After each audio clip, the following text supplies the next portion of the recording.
This is ABTV, Animal Bites Television.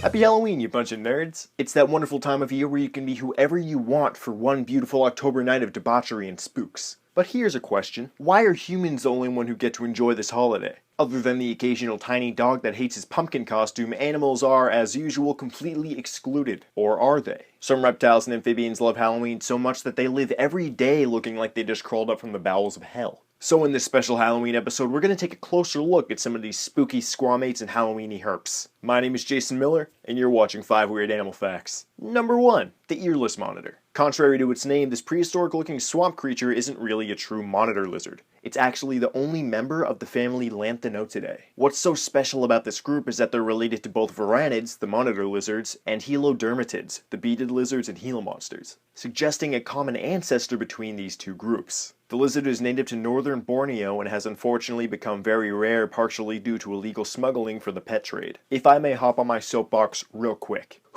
The reptile hobby is under enough scrutiny as it is from those people out there who believe that there is no reason to own reptiles, and even go as far as to say that it's one of the leading causes of the loss of biodiversity on our planet. Obviously, that's a ridiculously hypocritical and black and white viewpoint made by government officials who use blanket statements because they're afraid of using gray area and have this undeniable ignorance towards facts and statistics. But when people do stupid stuff like try and smuggle and traffic endangered species to make a quick buck, it adds only more fuel to the fire that's slowly burning down the hobby, consisting of mostly people that believe in the power of conservation through captive breeding. Want to see the reptile hobby survive? Stop doing stupid shit that makes everyone look bad. Okay, I'm done. Number 2, the dragon snake. Can't figure out how it got its name? Then you better get your dang eyeballs checked, son, cause this thing looks straight out of Game of Thrones. The snake's name, Xenodermis, is actually Greek for foreign skin because, it looks like this. Not too much is known about this animal's ecology other than the fact that it feeds primarily on frogs and lays several clutches of 2 to 4 eggs each year during the rainy season, with an incubation period of only about 2 months. Number 3, the Budgett's frog. Come on, nature. What are you doing? What happened here? They reach an adult size of about 5 inches, and the majority of that size is from that absurdly massive mouth. Their shape and coloring is supposedly used to help them camouflage within rivers and streams by looking like a pebble. And when the camouflage doesn't work, they resort to just screaming in their predator's face.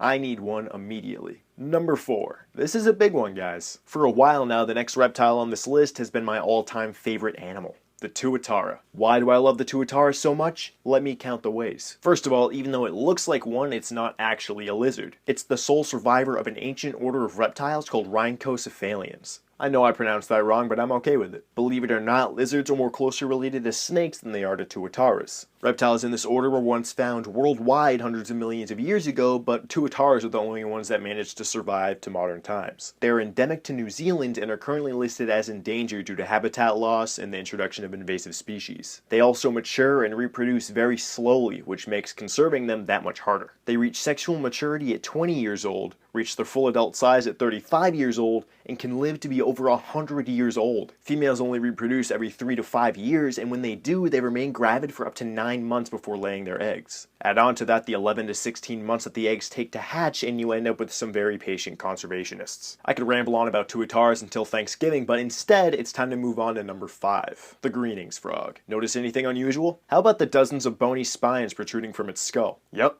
The greenings frog uses these spines for self-defense by secreting poison from glands on their skin and then repeatedly headbutting its attacker. The spines pierce through the skin and cause the poison to enter the bloodstream. And since poison is ingested and venom is injected, this technically makes the greenings frog venomous. The venom is twice as toxic as that of a furtilance, but because only a small amount of it is produced, the envenomation from a greenings frog isn't necessarily lethal, just extremely painful. There are thousands of poisonous frogs out there, but only 2 that are considered to be truly venomous. The other is Bruno's casqueted frog, whose venom is 25 times more lethal than that of a furtilance, but has smaller spines on its head than the greenings frog, so doesn't look nearly as cool. Thanks for watching. What are you going as for Halloween? Let me know in the comments down below, and while you're down there, leave a like, and let me know what animals and topics you want to see in future episodes. Help me validate my own existence by liking all my stuff on social media, and subscribe to Animal Bites TV for more awesome animal things and stuff. Until next time, guys, my name is Jason Miller, and I'll see you next Monday on 5 Weird Animal Facts. My name name is Brian Barczyk. I've been working with exotic animals for over 25 years. I'm no zoologist, just a guy with a passion for animals. And that passion often takes me